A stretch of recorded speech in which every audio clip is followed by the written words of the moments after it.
I believe one of the key factors in creating an effective safety program is accountability.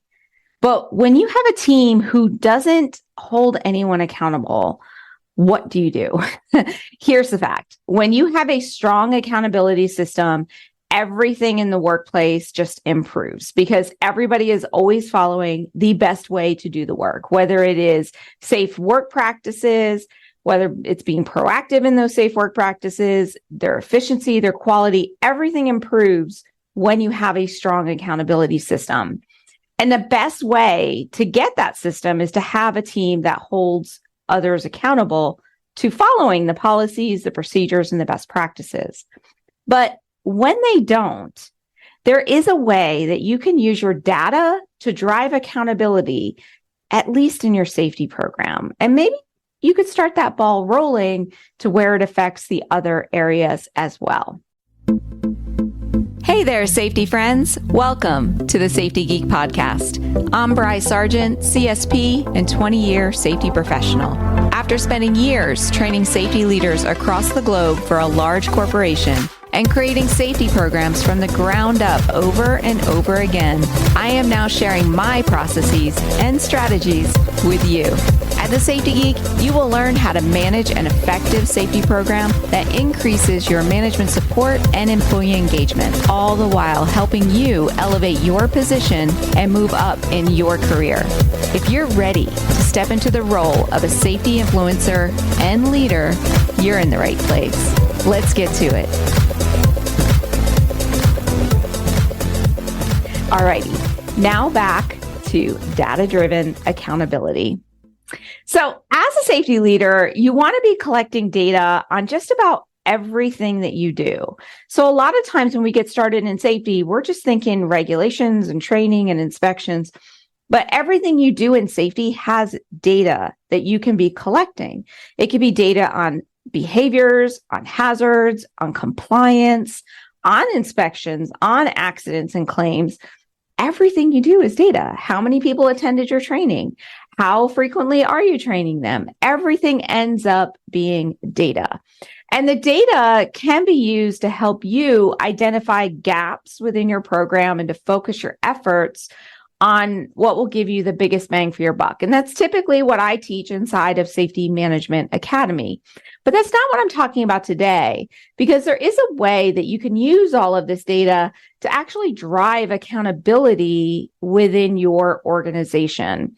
And this is especially needed when you have people in your organization that aren't typically holding people accountable. So let's say that you have an underperforming supervisor. And the way that you would know this is that as you're collecting assessment data, observation data, coaching data, accident analysis data, even training data and inspection data, if you were to sort that by area that it was found in, and then even sort it further by the supervisor, what you'll see when you do your data and analysis is maybe one supervisor is underperforming than the other. So you know you have a problem with one supervisor. So what you can do is take that data and say, okay, here's a supervisor that isn't coaching the way that they're supposed to, that isn't holding their people accountable, that maybe isn't making sure that everybody is doing their training on time. And then I'm going to overlay that data with accidents and claims and even grab the data from the quality department or from operations to get their efficiency numbers or from the CFO and get their expenses for that particular area. And when you overlay one over the other, it will clearly show a difference, because in my experience, it has always been that if a company or even an area is underperforming in safety, they're also underperforming everywhere else. Very rarely do you have that like, oh, they're our best employee or their best department. But when you really drill down into the data, yeah, they might be killing it in their operations numbers, but they're costing you a fortune in expenses. They're getting returns because their quality is so bad, and they're having really high accidents, or they're having a high turnover rate for their HR department. So typically you can find other areas that they are lacking in as well. And then what I would do if at your monthly executive advisory committee, if you do that, if you don't, join Safety Management Academy. I'll show you how to do that. Or at a manager's meeting, you share all the supervisor's data, right? And you share all of it. And that one underperforming supervisor is going to shine out, right? They're going to be like this spotlight that everyone's going to be like, what's going on with that person? Or maybe those two people. And you can say, well, look, this is where they are. They're not doing their right things.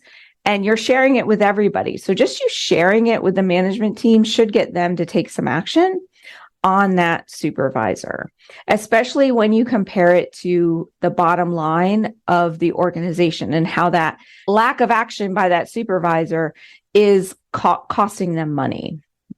Okay. And what I would also do is that when you have an underperforming supervisor, before you throw them under the bus at the manager's meeting, maybe work with them and say, look, I've been running my reports. You're at the bottom of my list for compliance. What can I do to help you? And that way, when your managers ask, because what will happen is your managers will see this data and then they'll blame you first, not their supervisor. It always happens. It's weird. They're like, well, you're not teaching them enough. So if you can actually show like, hey, these are the steps I've taken to try to improve this supervisor and he's not improving or she's not improving, then you're putting it in their hands to hold that supervisor accountable. So I would definitely try to take some steps to maybe shadow them, work one-on-one with them, maybe put them through some training before you go throwing them under the bus. But identifying who those underperforming supervisors are is key to give you the data to back up your, I guess you could say, accusation. So another thing this data can do is that it could highlight an unsafe employee. So if you have an employee that is just constantly getting nicked for like they're not following the rules over and over again, you then have backup for you to then focus on that employee. Because if you just start picking on one employee and going, I'm going to pick this one employee out and put them through extra training. And I'm going to, every time I walk into the room, I'm going to be checking on them and making sure they're doing everything right. You can start getting some retaliation from that employee where they think that you're picking on them, but you're not picking on them. You just know that they're an unsafe employee and you want to make sure that they're following the rules. And if you have all this data, that helps back up your case. And what's so great about this is that you can actually measure how well your coaching is with that one employee. So if you catch an employee who is extremely unsafe and you start coaching them and you start documenting what you're doing, you can see how effective your coaching is over time and how well that employee has improved. And then lastly, all this data can show you an overall lack of focus on safety. So let's say that you're running your data and it's just all over the board bad, right? You can show that there is a lack of focus on safety. And then you could show that against the dollar figures as well. And that's when you know, like, look, we have an overall systemic problem where people are ignoring safety. And this is what it is costing us. So let's just work on one thing at a time and try to improve that. And this is where I love data, because as you are working on one thing at a time through a continuous improvement process, you can show improvements based on that accountability focus, right? So let's say that you said, okay, we want to improve PPE usage and the amount of people that are working on their PPE. You can be very specific on what you're improving and you can measure it over time. And the best part about this is that when you are improving safety in one specific area, you can share your results, not just with the management team, but if you share them with the employees. So if there's an overall lack of focus on safety, and then you share with the employees on a regular basis that you're watching PPE compliance, right? And you share those results and you share it by department or by supervisor, those employees will start to perform better just because our brains are wired for competition. We always want to try to achieve more and be the winner and be the best and all that good stuff. That's just the way our brains are wired. So when you share these results and you share them in a very specific way that shows it more gamified of one, like scores or grades or anything like that, it makes employees try to make sure they're doing it right, because they don't want to be the one that is giving their team the bad score, right? Sometimes employees don't want to do more, but they don't want to be the one that is causing their team to lose either. So sharing that with employees can really get one specific area improved. So if you have an overall lack of focus on safety, just pick one area, focus on that, get that working, and then move on to the next area and then the next area. And the whole idea is to use these tactics to try to change the hearts and minds of your management team and your employees. So a lot of times we think like, well, if they would just hold them accountable. And going back to a previous episode, a lot of times the management team doesn't understand accountability. They don't understand what you expect out of them. But using these tactics of collecting the data and sharing the data, both with management and employees, and breaking it down by supervisor or department area, it gets them to kind of make those internal connections that will change their hearts and minds about safety and about holding their people accountable. Because for the management team, they see the gaps, right? They see like their gaps, especially when you overlay the accident with the efficiency or the quality data. It shows to them that they're leaving money on the table.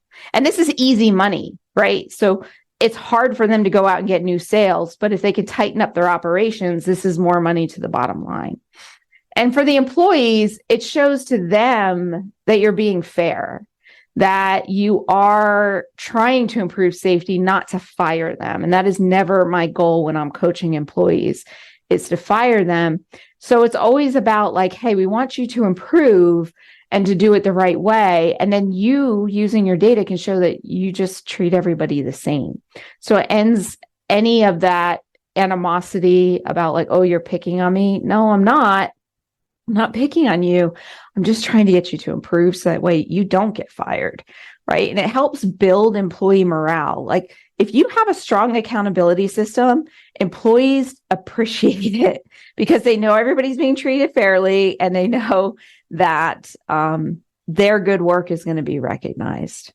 So if you're struggling to get your team to hold people accountable, then I want you to try this out. I want you to try using your data to prove to them that there are gaps and that you've done everything you can to fill these gaps. Now it's time for them to step in and make sure that people are being held accountable. And just be very specific.